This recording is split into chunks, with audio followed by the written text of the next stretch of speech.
ഞാൻ Mary Metilda. Stay inspired സീരീസിൻ്റെ പുതിയൊരു എപ്പിസോഡിലേക്ക് എല്ലാവർക്കും സ്വാഗതം.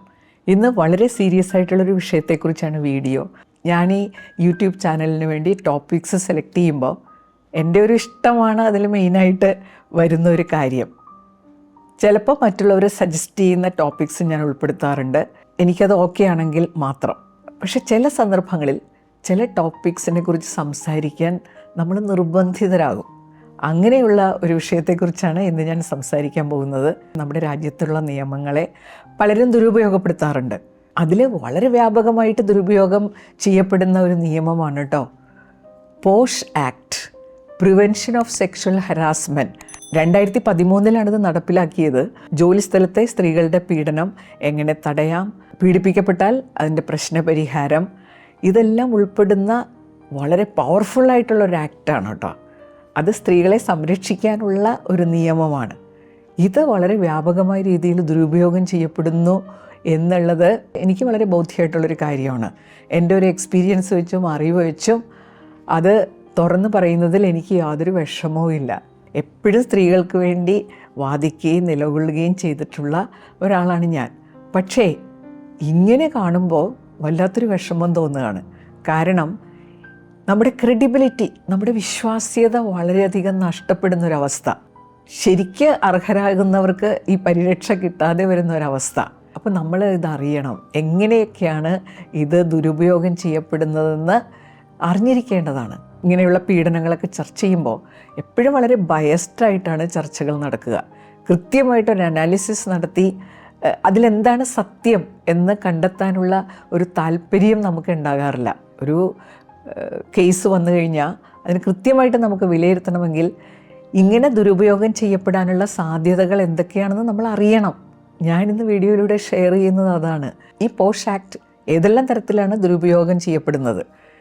2013 ഈ ആക്ട് പ്രാബല്യത്തിൽ വന്നപ്പോൾ അന്നത്തെ സ്ത്രീകളുടെ അവസ്ഥയിൽ നിന്നും ഇന്ന് ഒരുപാട് വ്യത്യാസം വന്നിട്ടുണ്ട്. ഇത്തരം കാര്യങ്ങളിൽ സ്ത്രീകൾ സത്യമേ പറയൂ എന്നുള്ള ഒരു കാഴ്ചപ്പാട് അന്നുണ്ടായിരുന്നു.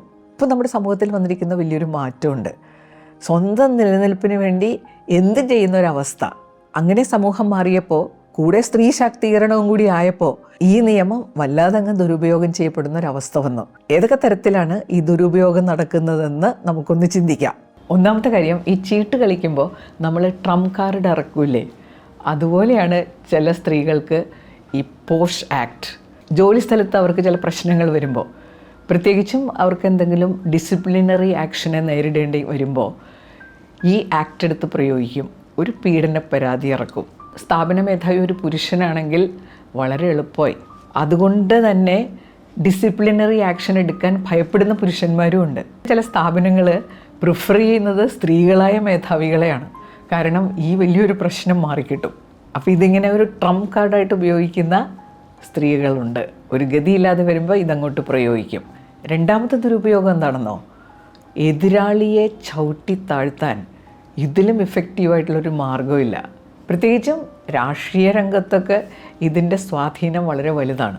ബോധപൂർവമായിട്ടുള്ള ഒരു ദുരുപയോഗം നടക്കുന്നതായിട്ട് നമ്മൾ പലപ്പോഴും കാണാറുണ്ട്. സ്ത്രീകൾ ഇതിനു വേണ്ടി ദുരുപയോഗപ്പെടുത്തുന്നവരുണ്ട്.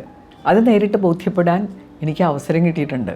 തൻ്റെ വളർച്ചയ്ക്ക് വേറൊരാൾ പ്രതിബന്ധമാണെന്ന് കണ്ടു കഴിഞ്ഞാൽ സ്ത്രീകളെ ദുരുപയോഗം ചെയ്യുന്നവരെ നമ്മൾ കാണാറുണ്ട്. 2013 ഈ ആക്ട് പ്രാബല്യത്തിൽ വന്നപ്പോൾ, കുറച്ച് വർഷങ്ങൾ മുമ്പുള്ള കാര്യമല്ലേ, അന്നത്തെ സ്ത്രീകളും ഇന്നത്തെ സ്ത്രീകളും തമ്മിൽ വലിയൊരു വ്യത്യാസം വന്നിട്ടുണ്ട്. അന്ന് ഇത്തരം കാര്യങ്ങളിൽ കള്ളം പറയുന്നവരുടെ എണ്ണം അല്ലെങ്കിൽ ഇത് ദുരുപയോഗം ചെയ്യുന്നവരുടെ എണ്ണം വളരെ വളരെ കുറവായിരുന്നു. പക്ഷേ ഇന്ന് ഇങ്ങനെയുള്ള സാഹചര്യങ്ങളിൽ കള്ളം പറയാൻ മടിയില്ലാത്തവരുടെ എണ്ണം കൂടി വരികയാണ്. മൂന്നാമത്തെ കാര്യം, ഈ സ്ത്രീ പുരുഷ ബന്ധങ്ങളിൽ ഉണ്ടാകുന്ന ഒരു അസൂയുണ്ടല്ലോ, അത് ഈ നിയമം ദുരുപയോഗം ചെയ്യപ്പെടുന്നതിൽ പങ്കുവഹിക്കാറുണ്ട്. അപ്പോൾ ജോലിസ്ഥലത്ത് ഒരു സ്ത്രീയും പുരുഷനും തമ്മിൽ നല്ല അടുപ്പമാണെന്ന് വിചാരിക്കുക. ഈ പുരുഷന് വേറൊരു സ്ത്രീയുമായിട്ട് കൂടുതൽ അടുപ്പമുണ്ടെന്നുള്ള ഒരു അവസ്ഥ വന്നു കഴിയുമ്പോൾ ഇതെടുത്ത് പ്രയോഗിക്കുന്നവരെ ഞാൻ കണ്ടിട്ടുണ്ട്. ഇയാൾക്കെതിരായിട്ടൊരു പരാതി കൊടുക്കുക. അത് പ്രത്യേകിച്ചൊരു പീഡന പരാതിയാണെങ്കിൽ ഇയാളുടെ കാര്യം പ്രശ്നത്തിലാകുമെന്നുള്ളത് ഉറപ്പല്ലേ. ഇനി നാലാമത്തെ കാര്യം, തനിക്ക് അർഹതയില്ലാത്ത ചില സ്ഥാനങ്ങൾ ലഭിക്കാൻ വേണ്ടി സ്ത്രീ പുരുഷ ബന്ധത്തെ എക്സ്പ്ലോയിറ്റ് ചെയ്യുന്ന ചില ആളുകളുണ്ട്. തൻ്റെ ഒരു ആകർഷണ വലയത്തിലേക്ക് പുരുഷനെ കൊണ്ടുവന്ന് അയാളെ കൊണ്ട് ചില അനർഹമായ സ്ഥാനങ്ങൾ നേടിയെടുക്കുന്ന ചില സ്ത്രീകളുണ്ട്. അപ്പോൾ അതിലവർ ആദ്യം സക്സസ്ഫുള്ളായി, പിന്നീട് അത് മെയിൻറ്റെയിൻ ചെയ്യാൻ പറ്റാതെ വന്നു കഴിയുമ്പോൾ പ്രശ്നമായി.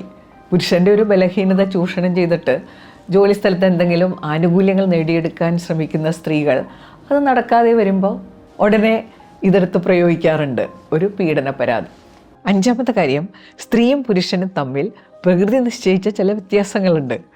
അതിൽ ഏറ്റവും പ്രധാനപ്പെട്ട ഒന്ന്, ഈ ഇണയെ ആകർഷിക്കാനുള്ള ഒരു താല്പര്യം പുരുഷന് സ്ത്രീകളെക്കാൾ കൂടുതലാണ്. അപ്പോൾ പുരുഷൻ പലപ്പോഴും പഞ്ചാര വാക്കുകളൊക്കെ പറഞ്ഞും നല്ല എക്സ്പീരിയൻസ് കൊടുത്തും വളരെ നന്നായിട്ട് പെരുമാറിയും സ്ത്രീകളെ അവനിലേക്ക് ആകർഷിക്കാൻ ശ്രമിക്കും. അങ്ങനെ അവർ തമ്മിൽ ഒരു ഇഷ്ടം രൂപപ്പെടും. അത് മ്യൂച്വൽ കൺസെൻ്റായിട്ട് മാറും. മ്യൂച്വൽ കൺസെൻറ്റിലൂടെയുള്ള ബന്ധങ്ങൾ അവർ തമ്മിലുണ്ടാവും. അത് കഴിഞ്ഞ് എന്തെങ്കിലും ഒരു ഇഷ്യൂ വരുമ്പോൾ ഈ സ്ത്രീ അയാൾക്കെതിരായിട്ടൊരു പരാതി കൊടുക്കുക. അതിലേറ്റവും വലിയ പ്രശ്നം, ഇതെല്ലാം സ്വകാര്യതയിൽ സംഭവിക്കുന്ന കാര്യങ്ങളായതുകൊണ്ട് പുരുഷന് പലപ്പോഴും ഇത് ഡിഫെൻഡ് ചെയ്യാനൊന്നും പറ്റില്ല. അങ്ങനെ ഒരു സാഹചര്യം വന്നു ചേരാറുണ്ട്. ചിലപ്പോഴെങ്കിലും ഈ പരാതി വരുന്നത് ഒരുപാട് കാലം കഴിഞ്ഞിട്ടായിരിക്കും. അത് വലിയ പ്രശ്നമായിട്ട് മാറും. ഇപ്പോഴത്തെ കാലഘട്ടത്തിലാണെങ്കിൽ വേറൊരു പ്രശ്നവും കൂടിയുണ്ട്. ഈ സാധാരണ ജീവികളെ നമ്മൾ നോക്കുമ്പോൾ ഇണയെ ആകർഷിക്കാൻ വേണ്ടി പുരുഷവർഗം പല കാര്യങ്ങൾ ചെയ്യുന്നു. പക്ഷെ മനുഷ്യരും മൃഗങ്ങളെക്കാൾ ചിന്താശക്തിയൊക്കെ ഉള്ളതുകൊണ്ട് അവരുടെ പ്രവർത്തനങ്ങളിൽ മാറ്റങ്ങളുണ്ട്. പ്രത്യേകിച്ചും ഇന്ന് സ്ത്രീകളുടെ മെൻ്റൽ ബ്ലോക്സ് ഒക്കെ വലിയൊരു പരിധിവരെ ഇല്ലാതായിട്ടുണ്ട്. ഏത് കാര്യം ചെയ്യാനും ഇപ്പോൾ അവർക്ക് ചങ്കൂറ്റമുണ്ട്. സെക്ഷുവൽ അഡ്വാൻസ്മെൻ്റ് എന്നൊക്കെ പറയൂലേ, അത് സ്ത്രീകളുടെ ഭാഗത്തു നിന്നും പലപ്പോഴും സംഭവിക്കാറുണ്ട്. പുരുഷനെ സംബന്ധിച്ച് അയാൾ അതിനകത്ത് വീഴാനുള്ള സാധ്യത കൂടുതലാണ്. അത് നമ്മുടെ സൃഷ്ടിപരമായിട്ടുള്ളൊരു പ്രത്യേകതയാണ്. അപ്പോൾ അങ്ങനെയായാലും ഇങ്ങനെയായാലും മ്യൂച്വൽ കൺസെൻറ്റിൽ ബന്ധങ്ങളിൽ ഏർപ്പെട്ടാലും പീഡന പരാതി വന്നാൽ പുരുഷനകത്താവും. അപ്പോൾ ഈ ബന്ധങ്ങളിൽ എന്തെങ്കിലും ഇഷ്യൂസ് വരുമ്പോഴാണ് പലപ്പോഴും ഈ നിയമം ദുരുപയോഗം ചെയ്യപ്പെടുന്നത്. 6ാമത്തെ കാര്യം, അതെനിക്ക് തോന്നുന്നു സ്ത്രീകൾക്ക് മുഴുവനും നാണക്കേടുണ്ടാക്കുന്ന ഒരവസ്ഥയാണ്. വിവാഹ വാഗ്ദാനം നൽകി പീഡിപ്പിച്ചു എന്നുള്ള രീതിയിലുള്ള പരാതി. അതായത് ഞങ്ങൾ വെറും പൊട്ടികളാണ്, ഒരു വാഗ്ദാനം മതി, ഞങ്ങൾ എന്തിനും തയ്യാറാകുമെന്ന് പറയുന്ന സ്ത്രീകൾ, അത് സ്ത്രീകൾക്ക് തന്നെ നാണക്കേടുണ്ടാക്കുന്ന ഒരു അവസ്ഥയല്ലേ.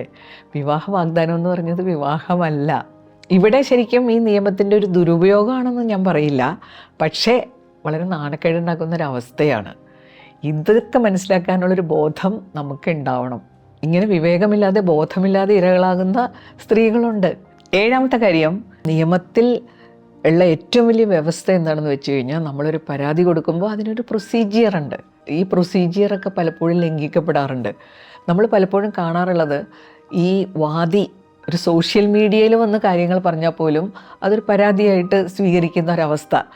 ആ വാദിക്ക് വേണ്ടി പിന്നെ പ്രതികളെ കണ്ടുപിടിക്കുന്ന ചുമതല ഏറ്റെടുക്കുന്ന നിയമ സംവിധാനം. അവസാനം എനിക്ക് പരാതിയില്ല എന്ന് പറഞ്ഞ് അവർ പിന്മാറുന്ന അവസ്ഥ. അതിനിടയിൽ ബലിയാടുകളാകുന്ന പുരുഷന്മാർ, അങ്ങനെ ഒരു അവസ്ഥയുണ്ട്.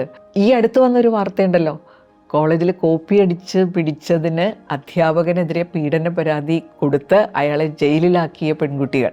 പിന്നീട് ആ പരാതി വ്യാജമാണെന്ന് തെളിഞ്ഞു. അപ്പം ഇങ്ങനെ വ്യാജ പരാതി കൊടുത്ത് ഒരാളെ ഇത്രയും പീഡിപ്പിച്ചതിന് തക്കതായൊരു ശിക്ഷ ഇല്ല എന്നുള്ളതും വളരെ നിർഭാഗ്യകരമായ ഒരു അവസ്ഥയാണ്. ഇനി 8ാമത്തെ കാര്യം എന്താണെന്നോ, ചില ആളുകൾ ചെറിയ ചെറിയ കാര്യങ്ങൾക്ക് വേണ്ടി ഈ നിയമം എടുത്തങ്ങോട്ട് പ്രയോഗിക്കുക. ഒരാളുടെ കൈ ദേഹത്ത് മുട്ടിയെന്നോ നോക്കിയെന്നോ എന്നൊക്കെ പറഞ്ഞ് പരാതി കൊടുക്കുന്നവരെ കണ്ടിട്ടില്ലേ? അവിടെയും സ്ത്രീകൾ ഇത്രയും ബലഹീനരാകേണ്ട കാര്യമുണ്ടോ? ഒറ്റ നോട്ടം കൊണ്ടോ വാക്കുകൊണ്ടോ ഒക്കെ ഇത്തരം സാഹചര്യങ്ങളെ നമുക്ക് അതിജീവിക്കാൻ പറ്റും. പലപ്പോഴും ഇത് മനഃപൂർവ്വമാണോ എന്ന് പോലും മനസ്സിലാക്കാനുള്ള ഒരു സാഹചര്യം അവിടെ ഉണ്ടായെന്ന് വരില്ല. ഇത്തരം സാഹചര്യങ്ങളിൽ സ്വന്തമായിട്ട് ഇതൊക്കെ കൈകാര്യം ചെയ്യാനുള്ള ഒരു മനോധൈര്യവും കൂടി സ്ത്രീകൾ നേടേണ്ടതാണ്. ഈ സ്ത്രീ സംരക്ഷണ നിയമത്തെ ഏറ്റവും പരിശുദ്ധമായി തന്നെ നമ്മൾ കൈകാര്യം ചെയ്യണം. അത് ദുരുപയോഗം ചെയ്ത് അതിൻ്റെ വിശ്വാസ്യത നഷ്ടപ്പെടുത്തുക എന്നുള്ളത് ആത്മഹത്യാപരമാണ്. സത്യം എന്താണെന്ന് അറിയാനുള്ള ആ ഒരു ആർജവം നമ്മൾ വളർത്തിയെടുക്കണം. ഇതൊരു സത്യമുള്ള ലോകമാക്കി മാറ്റാൻ നമുക്ക് ഓരോരുത്തർക്കും ഉത്തരവാദിത്വമുണ്ട്. വിഷയം കുറച്ച് സീരിയസ് ആയിപ്പോയല്ലേ. ചുറ്റുപാട് നടക്കുന്ന കാര്യങ്ങൾ എന്നെ പറയാതെ വയ്യ എന്ന അവസ്ഥയിലേക്ക് കൊണ്ടെത്തിച്ചു. അത് ഷെയർ ചെയ്യാൻ പറ്റിയത് നല്ലൊരു കാര്യമായിട്ട് തന്നെ ഞാൻ കരുതുന്നു. അടുത്ത ആഴ്ച പുതിയൊരു വീഡിയോയുമായിട്ട് നമുക്ക് വീണ്ടും കാണാം. Thank you.